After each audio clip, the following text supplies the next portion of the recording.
Guys, আমি সরস্বতী পূজার জন্য এই দেখো রেডি হয়ে গেছি। আর এখন যাবো ঘুরতে আমার একটা ফ্রেন্ডের সঙ্গে। তো এখন ও আসেনি, ও আসবে চিলাখানায় আর আমি এখান থেকে যাব। তো দেখা হচ্ছে রাজবাড়ি যে। তো আমি এসে গেলাম, টোটোর মধ্যে বসলাম। আর আমার বান্ধবীটা আসবে, ও নাটাবাড়ি থেকে আসবে, তো একটু লেট হবে, আমার ওইখানে যে দাঁড়াইতে লাগবে। এই বছর সরস্বতী পূজা তো 2বার পড়ছে, আজকে তো আমাদের স্কুলে হবে না, হবে কালকে। আর দেখো বলতে বললে আমার বান্ধবীটাও এসে গেলো, আর ওকে নিয়ে আমি কুচবিহার পৌঁছেও গেলাম। আর হাঁটতে হাঁটতে দুজনে যাচ্ছি রাজবাড়ির ওই দিকে। আর ওকে আমি বারবার বলছি, দেখ রে আমাদের কপালটা কি, আমাদের মিঙ্গেল থেকেও আজকে সিঙ্গেল ঘুরতেছি।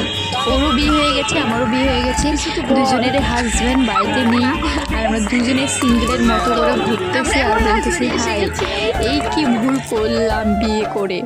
আজকে যদি বিয়ে না করতাম তাহলে যেখানে থাকতো আসে আমাদেরকে ঘোরাইতো।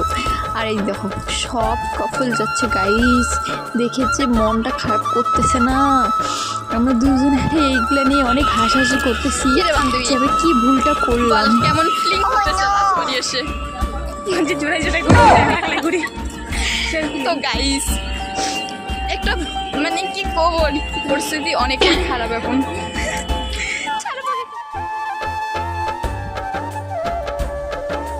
তারপর দুই বান্ধবী এগুলো দেখতে দেখতে একটু ভিডিও বানিয়ে নিলাম। আর বলো তো আমাকে কেমন লাগছে।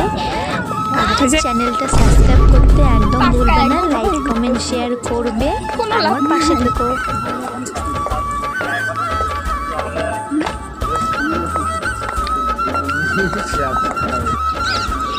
তো গাইস পাক্কা 1 ঘন্টা থেকে বসে আছি এখানে, দেখার মতো কারণ ছাড়া কিচ্ছু নেই। আমাদের কষ্ট আর দেখা যাচ্ছে না। এই যে এক ম্যাডাম, কি বান্ধবী কেমন লাগছে? সেই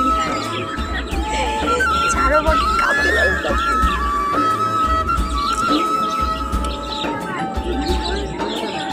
চলো তোমাদের একটা জিনিস দেখাই। আর আমার ইনস্টাগ্রাম শিউলি দাসা আছে, তোমরা চাইলে এরকম ভিডিও অনেক দেখতে পারো। আর বেশিক্ষণ থাকবো না, আর এখন 3:30টাও বেজে গেছে, বাড়ি যেতে লাগবে, বাড়ি তো অনেকটা দূর। তো আমরা দুজনে বার হয়ে পড়লাম, এখন যাব বাড়ি। তো ও করলো যে আয় আর একটা ভালো করে ভিডিও করে দেই। তারপরে আর একটা ভিডিও করে এখন সোজা বাড়ির রাস্তায় উঠলাম। আর লাস্টবারের জন্য রাজবাড়িটা দেখে নেই, কেননা আর আমি আসবো না, এখানে মিঙ্গেল ছাড়া আসা যাবে না।